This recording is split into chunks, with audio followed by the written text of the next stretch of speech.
Assalamualaikum warahmatullahi wabarakatuh.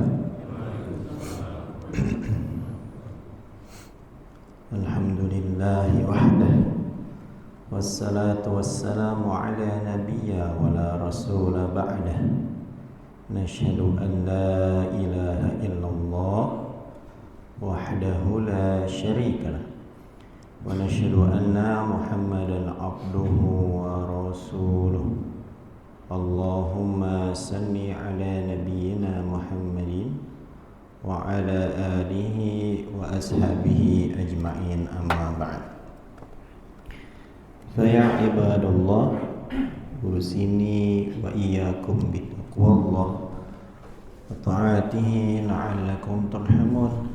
Kama qala Allah ta'ala fil Qur'anil Karim, a'udzu billahi minasy syaithanir rajim. Ya ayyuhalladzina amanu taqullaha haqqa tuqatih wa la tamutunna illa wa antum muslimun. Wa qala aidan ya ayyuhalladzina amanu taqullaha wa kunu ma'as sadiqin. Wa qala aidan inna lil muttaqina mafaza. Wa qala Rasulullah sallallahu alaihi wasallam, ittaqillaha haitsuma kunta wa ittaqillaha mastata'tum. Sadaqallah, sadaqa Rasulullah sallallahu alaihi wasallam. Bapak dan ibu-ibu jamaah pengajian Ahad pagi Masjid Al-Furqan rahimani wa rahimakumullah. Alhamdulillah, kita terus berusaha untuk memenuhi perintah-perintah Allah Subhanahu wa taala dalam bentuk menyempurnakan ketakwaan kita sebagai bagian dari upaya kita membuktikan keimanan kita. Kalaulah kita memang sudah berada di awal tahun dan yang sering digunakan ayat dijadikan sebagai dasar bermuhasabah adalah surat apa itu? Ya ayyuhalladzina amanu taqullaha wal tanzur nafsum ma qaddamat lighad wattaqullaha innallaha khabirum bima ta'malun. Mungkin sudah pernah beberapa kali disampaikan bahwa kalau mengutip dari tafsir Al-Azhar, tafsir Buya Hamka, bahwa dalam ayat tersebut yang disebutkan dalam surat Al-Hasyr ya, ayat 18, itu Buya Hamka menyebutkan ketika iman disebutkan dengan takwa, maka takwa itu adalah salah satu upaya membuktikan keimanan. Maka ketakwaan itu adalah berusaha bersungguh-sungguh membuktikan keimanan kita dalam bentuk ketundukan kita kepada Allah Subhanahu wa taala. Dan apa yang kita lakukan bagian dari upaya itu. Semoga apa yang kita lakukan mulai dari pertemuan kita dengan melaksanakan salat subuh berjamaah, dilanjutkan dengan kegiatan rutin kita dalam bentuk pengajian. Mudah-mudahan ini semua diterima oleh Allah Subhanahu wa taala. Kemudian Allah menghadirkan keridhoannya. Allah memperkenankan kita secara berjamaah pula masuk ke dalam surganya. Amin ya rabbal alamin. Kemudian bersalawat kepada Rasulullah Muhammad sallallahu alaihi wasallam, pada keluarganya, sahabatnya, pengikutnya, tabi'in, tabi'ut tabi'in, dan seterusnya hingga sampai kepada kita semua yang masih terus berusaha mengikuti sunnah-sunnah yang beliau ajarkan, baik yang disabdakan, dicontohkan, ditetapkan, dan dicita-citakan oleh Nabi kita, Nabi Muhammad sallallahu alaihi wasallam. Bapak dan ibu rahimakumullah, kalau dalam catatan saya terakhir itu pada bulan yang lalu tuntas al-imanu bil yaumil akhir, sudah tuntas membahas tentang iman pada hari akhir. Maka berikutnya kita masuk al-imanu bil qada'i wal qadari. Iman kepada qada dan qadar, menuntaskan pokok-pokok ajaran dalam Islam, ya, sebagai bagian dari upaya kita memahami iman itu sendiri. Yang iman itu jumlahnya ada 6, sebagaimana dalam hadis Jibril ketika Nabi ditanya oleh malaikat Jibril berwujud manusia, mahwal iman. Lalu kemudian Nabi menjawab dengan rukun iman yang 6. Dan yang paling ujung, iman kepada qada dan qadar. Ya, al-imanu bil qada'i wal qadari. Banyak yang menyebutkan memahami iman kepada qada dan qadar adalah iman yang paling sulit untuk dipahami, terutama rinciannya, detail-detailnya, ataupun kadang harus menjawab mengapa. Ya. Sehingga dalam pemaknaan tentang iman kepada qada dan qadar, seringkali ulama juga berbeda pendapat memaknai qada dan qadar itu sendiri. Sebagian ulama memaknai qada dan qadar itu berbeda. Ada yang menyamakan, yang membedakan qada itu adalah ilmu Allah, ketentuan-ketentuan Allah, lalu kemudian hukum-hukum yang berkaitan sebab akibat. Sedangkan qadar, segala sesuatu yang sudah terjadi namun tetap saja sudah ditulis sejak zaman ajali. Wow.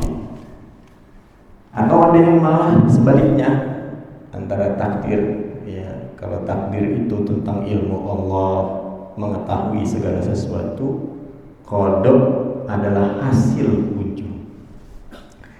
Maka dalam kehidupan kita itu, dalam ilmu kalam yang terkait dengan takdir, mungkin sudah beberapa kali sedikit disinggung dan diulas. Takdir itu ada yang mu'allaq, ada yang mubram, ada yang mukhayyar, ada yang musayyar. Takdir itu ada yang bisa diupayakan, diusahakan, ada yang tidak bisa diusahakan.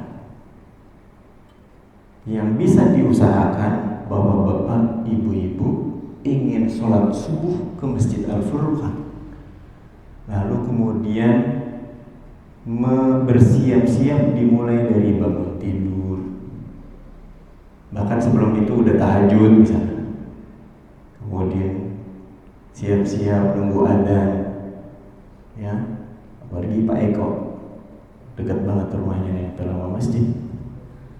Itu begitu mudah menyusun takdirnya sendiri untuk bisa berangkat ke masjid. Itu takdir diciptakan oleh manusia dalam konteks usaha manusia. Siap-siap, wudu, sholat sunnah dulu, kemudian sholat subuh, selesai sholat subuhnya. Itu namanya mukhayyar, bisa diupayakan, bisa diusahakan. Tapi ada yang musayyar. Musayyar itu nggak bisa diupayakan sama kita, nggak bisa diikhtiarkan. Kita tidak pernah bisa berikhtiar untuk memilih siapa bapak ibu kita. Benar nggak? Nggak ada kan yang bisa ikhtiar siapa kita harus memilih, siapa bapak ibu kita. Atau sebaliknya, kita berikhtiar siapa anak kita. Ya, belakangan hari banyak anak-anak muda yang kemudian menyesal punya orang tua, sehingga akhirnya dia gak mau menikah, gak mau punya anak. Ribet melihat orang tuanya paling kayak gitu, karena mungkin banyak yang broken home, berantem, menyaksikan orang tuanya ribet segala macam. Ya. Termasuk juga kita nggak pernah request wajah kita kayak gini,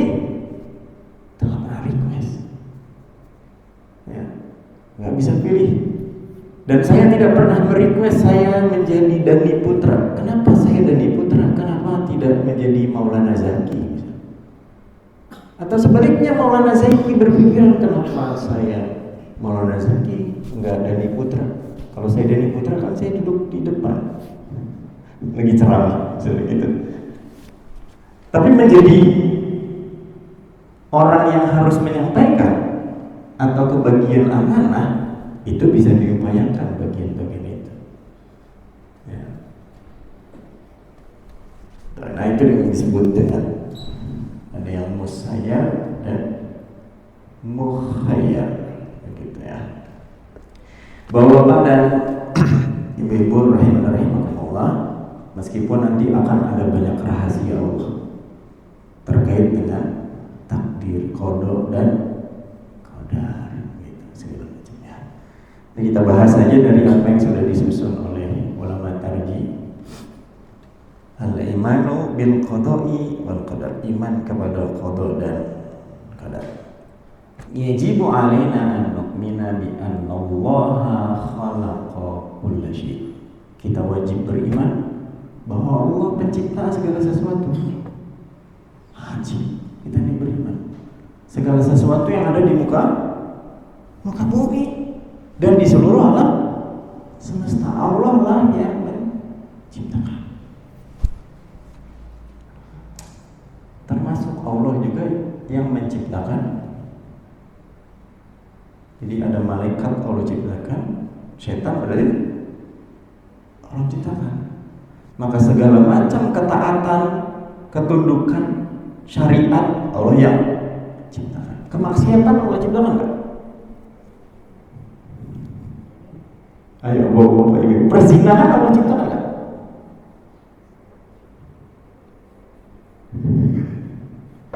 Jawab bapak ibu, perzinahan Allah ciptakan enggak? Ciptakan, semua Allah ciptakan. Karena setan Allah ciptakan. Orang minuman keras dengan minuman kerasnya Allah ciptakan. Semua Allah ciptakan. Tapi perhatikan, ada kalimat berikutnya. Setelah Allah menciptakan segala sesuatu, Allah juga wa amara wa naha. Allah memerintah dan juga melarang. Nah, gitu. Jadi Allah ciptakan malaikat, Allah ciptakan setan. Maka kemudian dalam hadis Nabi SAW disebutkan, ada juga setan disebut limatus syaiton wa limatul malaikah. Setan itu kerjaannya bisikin kita. Malaikat juga bisikin. Wa amara wa naha. Allah memerintahkan, tentu Allah memerintahkan kita ikuti bisikan kebaikan. Allah melarang kita untuk mengikuti bisikan kemaksiatan, kemudaratan. Nah, gitu ya. Jadi Allah ciptakan semua. Ya, jadi Allah ciptakan semua. Segala macam kemunkaran, LGBT itu Allah ciptakan juga. Tapi Allah menguji manusia. Kira-kira ikut yang mana kita? Ikut yang normal atau yang tidak normal? Jangan sampai, soalnya ada juga anak muda yang ungkap maksiat. Ini kan takdir Allah. Ada di WA Pak, konsultasi dengan ulama tarjih Depok. Suami istri, si suami ini kemudian berselingkuh. Bagaimana hukumnya selingkuh? Dimaknai dari iman pada takdir. Lalu kemudian dia coba menerangkan menurut pendapat dia. Bukankah Allah mengetahui segala sesuatu? Bukankah saya berselingkuh Allah tahu? Bukankah kemudian ini bagian dari takdir Allah? Berarti dia sebenarnya kan sadar kalau selingkuh itu gak baik, gitu. Dan tidak mungkin Allah dilekatkan dengan bersetuju atas keburukan dan kemaksiatan. Tapi Allah yang ciptakan, iya. Tapi di saat yang sama harus dipahami, Allah memerintah sekaligus melarang. Begitu. Ya, wa amara wa naha. Banyak ini anak-anak sekarang itu yang kebolak-balik memahami ini sehingga kehidupannya jadi berantakan. Nah, ini penting ini Pak untuk dipahami. Bahkan kadang-kadang kita juga suka bingung ya. Saya ingat waktu itu saya membahas ini kira-kira di kelas 5 mu'alimin di Jogja dulu. Kelas 5 itu kelas 2 atau sekarang kelas 11. Kalau sekarang anak SMA gitu. Kalau dulu kan 6 tahun di Ma'had itu. Jadi kelas 11 itu kan sekarang. Jadi kitabnya itu disusun sama ustadznya sendiri itu. Jadi akidah dan akhlak itu dipecah jadi 2 dan yang dibahas tentang ini.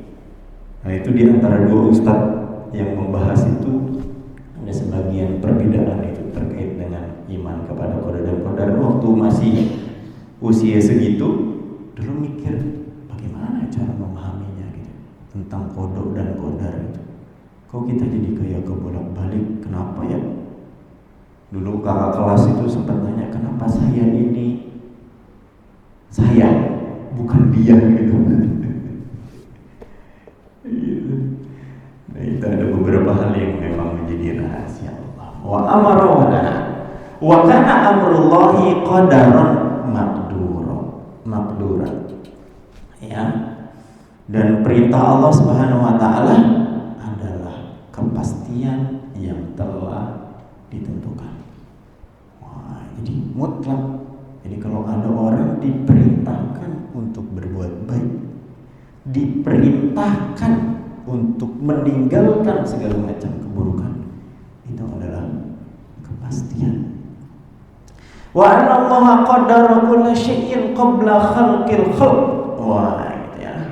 Yusarriful kainat ala muqtada ilmihi wa ikhtiyarihi wa hikmatihi wa iradatihi. Wah, jadi Allah sudah menentukan segala sesuatu sebelum Allah menciptakan. Tapi perhatikan, di saat yang sama Allah mengatur segalanya dengan pengetahuan, ketentuan, kebijaksanaan dan kehendaknya. Ini ada banyak rahasia di bagian-bagian ini.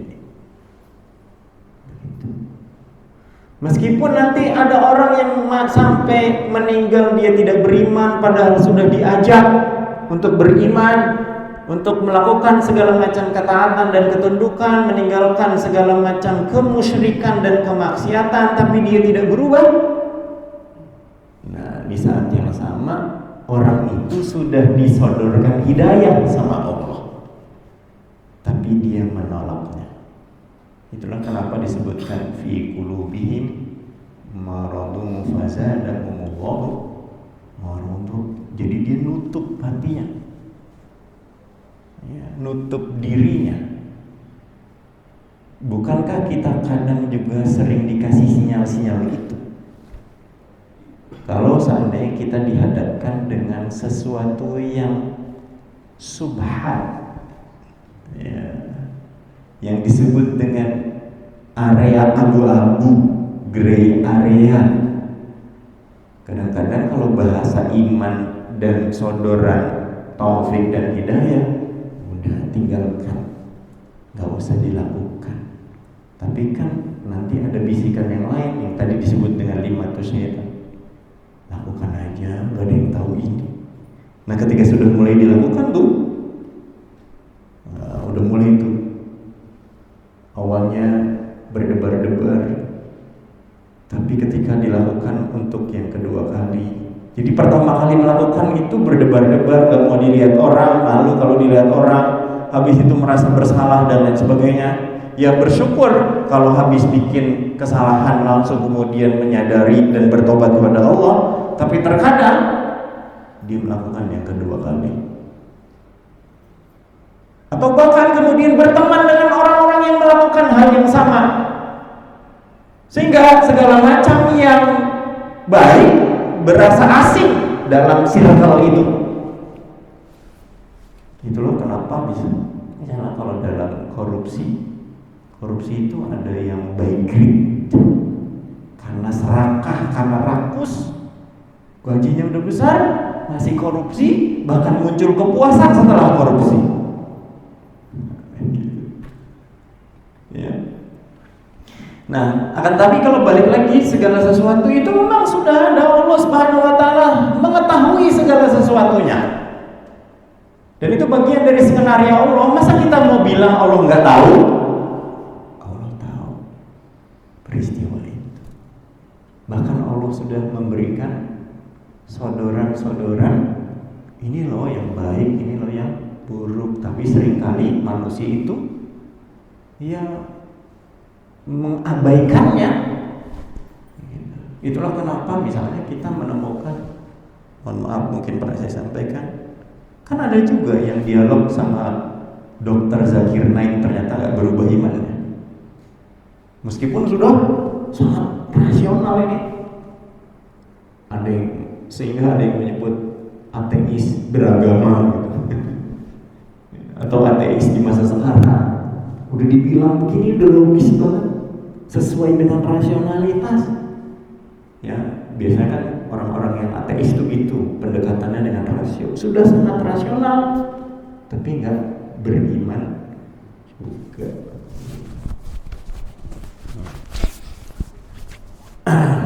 Wal af'al sadiratu 'anil ibad kulluha bi qada'illahi wa qadarihi. Ya, jadi segala sesuatu yang dilakukan oleh manusia itu semua atas qada dan qadarnya.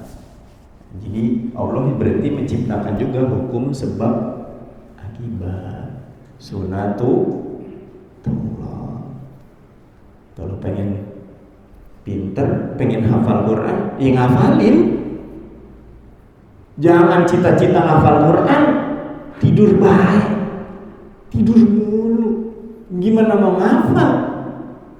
Karena dia tidak melaksanakan hukum sebab akibatnya, sunatullahnya nggak dilakukan.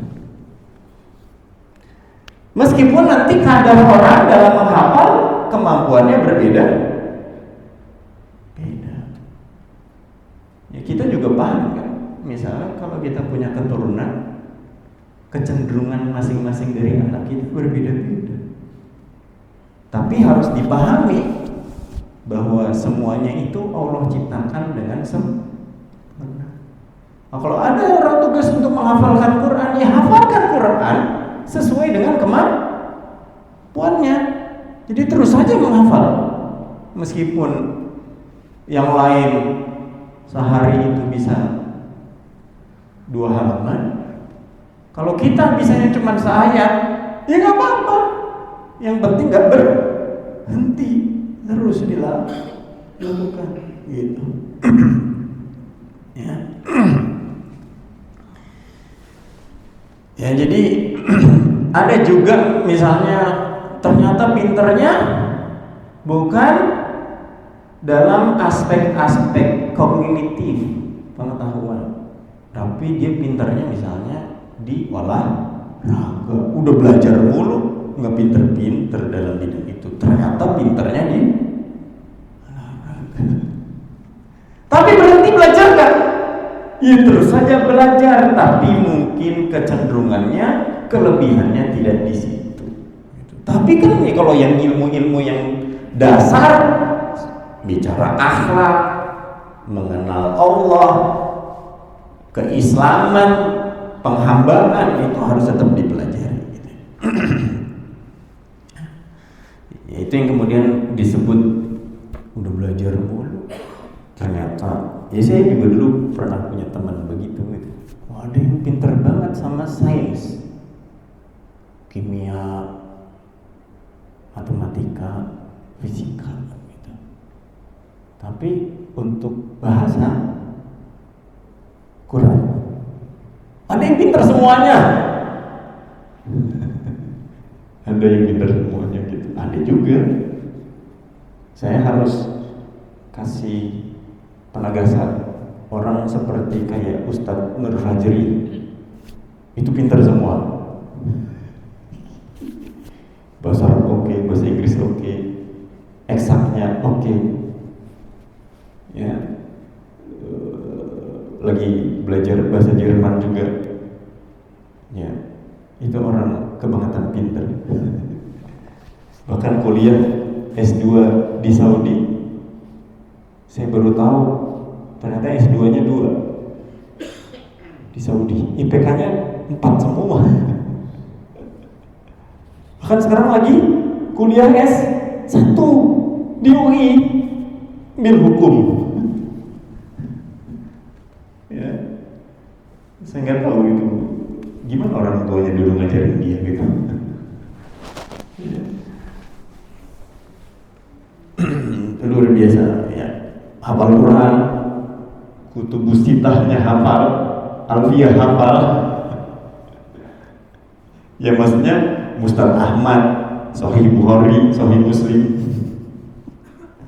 kitab-kitab hadis. Itu Masya Allah. Walaysa lil ibad illa ikhtiyar. Sedangkan manusia sendiri itu hanya dapat ikhtiar. Ya bagian kita mah ikhtiar. Sekarang gimana caranya? Ya, kita udah dapat ilmu tentang takdir. Tugas kita berikhtiar. Selama masih berada di dunia, maka kita ikhtiarkan. Maka kalau wal tanzur nafsum ma qaddamat lighad, dalam surat Al-Hasyr, perhatikan apa yang telah terjadi di masa lalu dan apa yang dipersiapkan untuk masa depan. Masa depan itu 2, yang pertama dunia, yang kedua adalah akhirat. Yang dunia sementara, yang akhirat pasti. Tapi kita tidak bisa langsung pergi ke akhirat tanpa melalui yang sementara ini. Maka yang sementara ini harus tetap diikhtiarkan. Dunia jangan ditinggalkan. Dunia harus diisi seoptimal dan semaksimal mungkin untuk mendapatkan keridhaan Allah tentang keselamatan akhirat. Itulah kenapa ada ungkapan ad-dunya mazra'atul akhir. Dunia itu ladang untuk akhirat. Dunia ini harus diisi. Jangan sampai kemudian karena merasa dunia rumit, dunia berat, kayaknya masalah nggak selesai, lalu memilih memutuskan untuk selesai dari hidup di dunia, bunuh diri. Wala yai'asu min rauhillah. Padahal perintahnya jangan putus asa dari rahmat Allah. Belakangan makin banyak yang bunuh diri. Bahkan beberapa hari yang lalu suami istri memutuskan bunuh diri sambil pelukan, gantung, kakinya di atas kursi, kursinya ditendang, divideokan suami istri. Belakangan makin banyak yang begitu. Bahkan di Kukusan ada yang bunuh diri dekat pintu tol. Tapi alhamdulillah bukan orang Kukusan. Dan ditelusuri masalahnya apa? Pinjol. Jangan dikira Pak ya, kalau ada orang bunuh diri macam-macam gitu, penguasa gak ikut dosa itu. Karena dia punya kewenangan gitu. Bayangkan ya kalau bicara misalnya judi online aja ya, Januari sampai Maret 2024 aja 600 triliun. Jadi kalau 2023 itu PPATK dari Januari sampai Desember 327 triliun. Sedangkan judi online Januari sampai Maret 2024 itu sampai 600 triliun. Nanti kan kalau orang main judi online itu pasti nggak jauh-jauh sama pinjol, bapak ibu. Kalau duit algoritmanya kan gitu kan, pemain pemula dimenangin, lalu lama-lama dibikin kalah, duitnya udah habis, kemana ngelimnya? Pinjaman online. Itu yang kemudian banyak banget lah, pisah sama pasangannya, rumahnya dijual. Ya. Fatakdiru minallah wal kasbu minal ibad. Dengan demikian maka segala ketentuan dari Allah dan usaha bagian manusia. Tapi bukan berarti jadi pasrah. Ya, ntar juga ada ketentuan Allah terus kita nggak usaha. Siapa yang tahu tentang ketentuan Allah? Ya kita usaha saja terus. Usaha untuk terus melakukan berbagai macam kebaikan. Itu perintahnya. Ya kadang-kadang kita muncul pertanyaan, suka nggak muncul pertanyaan? Apa sih maksudnya Allah dari peristiwa ini? Kadang-kadang kita nunggu jawaban itu. Oh ternyata Allah jawab di momen yang tepat dan di tempat yang tepat. Lalu kemudian kadang kita netesin air mata. Oh ini maksudnya Allah. Itu banyak banget yang begitu-begitu. Kalau saya pribadi kadang suka gitu. Nunggu-nunggu jawaban Allah. Oh ternyata Allah jawabnya. Kalau itu udah berdoa, udah usaha, pengennya jawabannya segera, ternyata dijawab. Jawabnya pas di lain waktu. Mungkin bahkan jawabannya tidak mesti sesuai dengan apa yang kita upayakan. Ternyata yang baik menurut Allah bukan itu. Ya, jadi takdir itu segala macam ketentuan itu urusan Allah.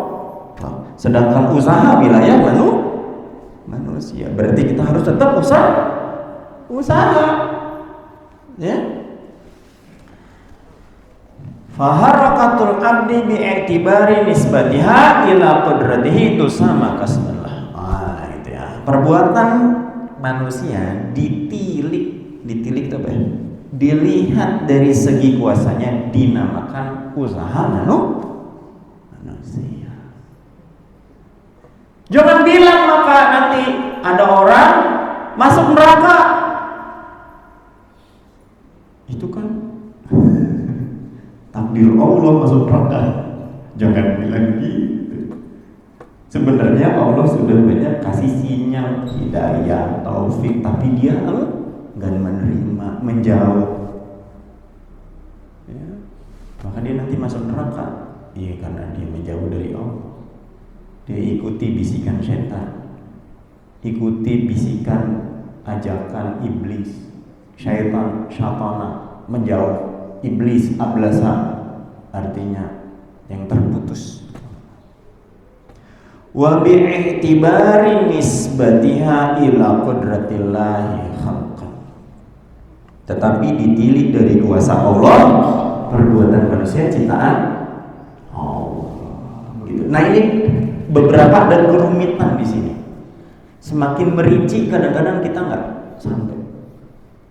Maka banyak juga dalam hadis Nabi SAW kita nggak boleh terlalu banyak ngebahas ini.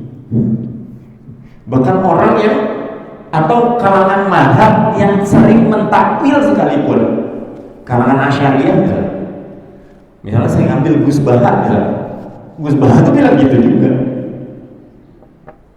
Nabi itu berpesan juga, nggak usah terlalu dalam, karena ketika terlalu dalam akan sampai pada keterbatasan tentang pengetahuan kita terkait dengan takdir. Tugas kita adalah apa yang sampai pada kita ikhtiarkan. Kalau kita sudah sampai hidayah, taufik, ya kita jaga, kita pupuk, terus menerus melakukan kebajikan. Sholat 5 waktu sudah istiqomah di masjid, lakukan itu terus.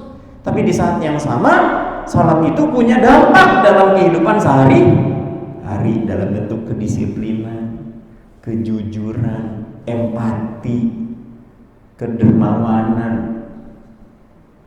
Nanti jangan sampai sholat 5 waktu rajin punya masalah hubungan dengan orang. Nanti jatuh kategori fawailul lil musallin. Celaka orang yang sholat.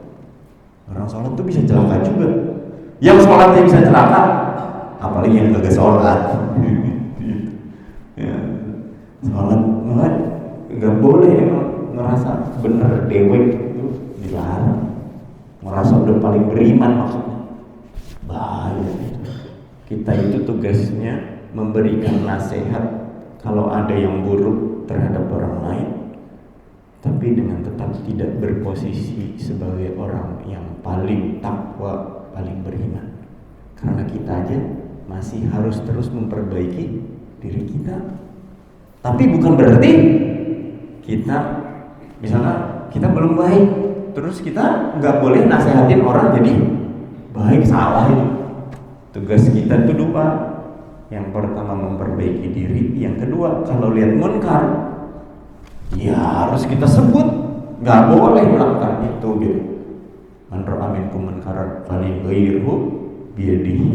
Di saat yang sama ada ayat yang lain, kabur maqtan indallahi an taqulu malah taf'alun. Lihat munkar, ya kita berupaya seoptimal mungkin kemunkaran itu nggak terjadi. Tapi di saat yang sama, kabur maqtan indallahi an taqulu malah taf'alun. Sangat besar murka Allah, ngelarang doang, tapi dirinya masih ngelakuin. Berarti di saat yang sama dia jadi bersama-sama tuh berbarengan bapak-bapak ibu memperbaiki diri, iya, ngajak orang untuk berbuat baik, meninggalkan kemunkaran itu juga wajib gitu ya. Wa bi'atibar nisbatiha ila qudratina khalqan.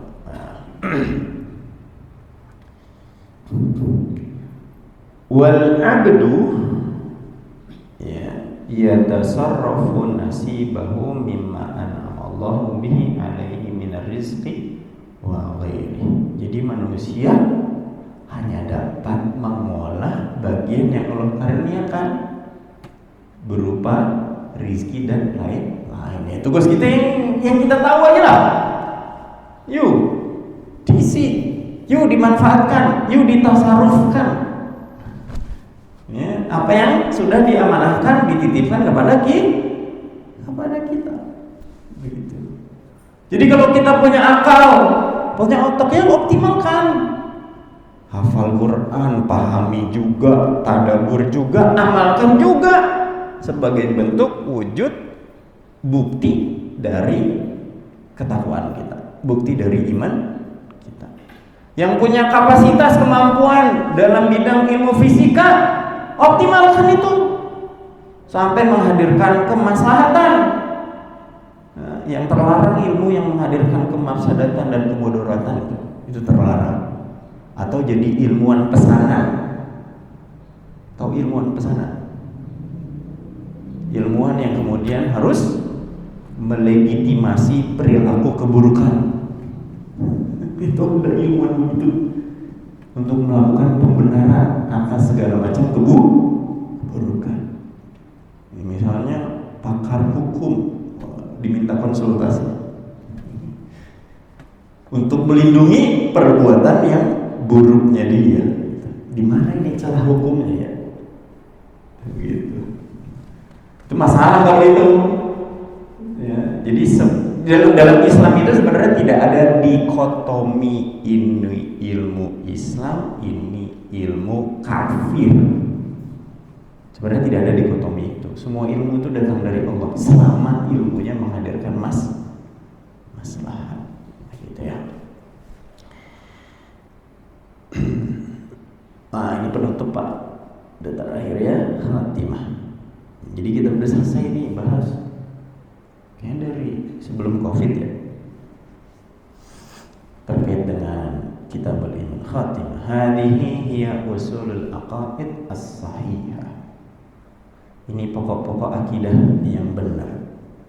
Ya, yang sahih. Warada bihal Quran was sunnah. Yang terdapat dalam Al-Quran dan hadis Nabi sallallahu alaihi wasallam. Syahidat biha atharul mutawatirah. Yang kemudian dikuatkan juga oleh pemberitaan-pemberitaan yang mutawatir. Gitu. Ini sempat ada diskusi nih di ulama tarjih. Apakah dalam hal akidah Muhammadiyah hanya menerima hadis mutawatir? Gitu. Ya hadis ahad diterima juga. Gitu. Akan tetapi dipilah-pilah juga. Gitu. Nanti kalau mutawatir aja Muhammadiyah kayak Mu'tazilah. Kalau Mu'tazilah itu hanya menerima hadis mutawatir terkait dengan akidah. Tapi Muhammadiyah tidak bermadhab ya, sebagaimana pembahasan yang sebelumnya. Muhammadiyah itu tidak bermadhab tapi menghormati semua madhab. Ya. Dan Muhammadiyah bukan madhab. Ya, Muhammadiyah ya al-harakah al-islamiyah, gerakan Islam Muhammadiyah. Kalau madhab itu kan dia harus ada imamnya, sementara di Muhammadiyah imamnya siapa? Imam Dahlan. Kalau Kiai Haji Dahlan berarti namanya Dahlaniyah, bukan Muhammadiyah. Sementara Kiai Dahlan nggak pernah mendeklar dirinya sebagai imam. Atau siapa? Ketua PP Muhammadiyah Haidar Nasir. Ya ntar periode ini udah periode kedua, giliran habis ya habis ganti ketuanya. Gitu, termasuk yang pucuk-pucuknya gitu ya. Ada sering begitu, sering ada yang mengungkapkan Muhammadiyah nggak bermadhab tapi kayak madhab baru gitu. Faman i'taqada jami'a dzalika muqinan bihi, ya, maka barang siapa saja yang percaya akan semua itu dengan keyakinan yang kokoh, karena kemudian mereka itu min ahlil haq was sunnah, dari golongan yang berpegang pada kebenaran dan tuntunan sunnah. Wa faraqa ahlul bid'ah wad dalal, dan berlepas diri dari ahlul bid'ah dan kesesatan. Gitu. Ini mungkin di Muhammadiyah itu berpandangan kalau bid'ah itu tidak ada bid'ah dolal dan bid'ah hasanah. Ya, kan ada ungkapan bid'ah hasanah. Hadhihi nikmah, yaitu bid'ah hasanah, misalnya ketika Umar bin Khattab menambahkan 11 rakaat jadi 23. Dalam penelaahan para ulama Muhammadiyah, Umar bin Khattab itu tidak menambah menjadi 23. Umar bin Khattab itu hanya salatnya tetap 11, hanya yang tadinya sholatnya sendiri-sendiri, lalu Qiyamul Ramadan itu disebutkan oleh Umar bin Khattab, alangkah indahnya kalau semua ini berjamaah. Jadi istihadnya Umar bin Khattab itu sholat tarawihnya jangan sendiri-sendiri, tapi berjamaah. Udah suruh ya? Udah lewat. Ya, saya cepat. Fanas'allahu kamal yaqini wa tsabata fid dini lana wa li kaffatil muslimin. Selanjutnya kita bermohon kepada Allah Subhanahu wa taala dengan keyakinan yang kuat dan keteguhan menjalankan agamanya. Kita berdoa untuk seluruh umat Islam. Wah, ini bagus banget kalimat ini, Pak. Bagus banget. Meskipun mungkin ada yang bid'ah, ada yang dolal, tugas kita di antaranya juga mendoakan untuk keselamatan mereka. Ya, jadi soal takdir itu banyak rahasianya. Ya, kalau buruk ya kita harus nyatakan buruk, kalau baik harus nyatakan baik. Tapi bukan berarti menutup diri untuk tidak mendoakan. Berarti harus tetap didoain. Itu penting itu. Innahu arhamur rahimin. Sesungguhnya Allah Subhanahu wa taala itu Maha Pemurah, Maha Penyayang. Wa sallallahu ala sayyidina Muhammadin. Nah, ini ketemu di sini. Orang bilang Muhammadiyah enggak pakai sayyidina. Ini pakai sayyidina. Wa sallallahu ala sayyidina Muhammadin. Ini ulama tarjih. Hanya perbedaannya mungkin berkali-kali sudah dijelaskan. Jadi enggak apa-apa kalau dalam muqaddimah, dalam hal-hal yang bersifat di luar ta'abudi, penghambaan, tahiyat tasyahud kalau di Muhammadiyah enggak pakai sayyidina, tapi di luar itu boleh pakai sayyidina.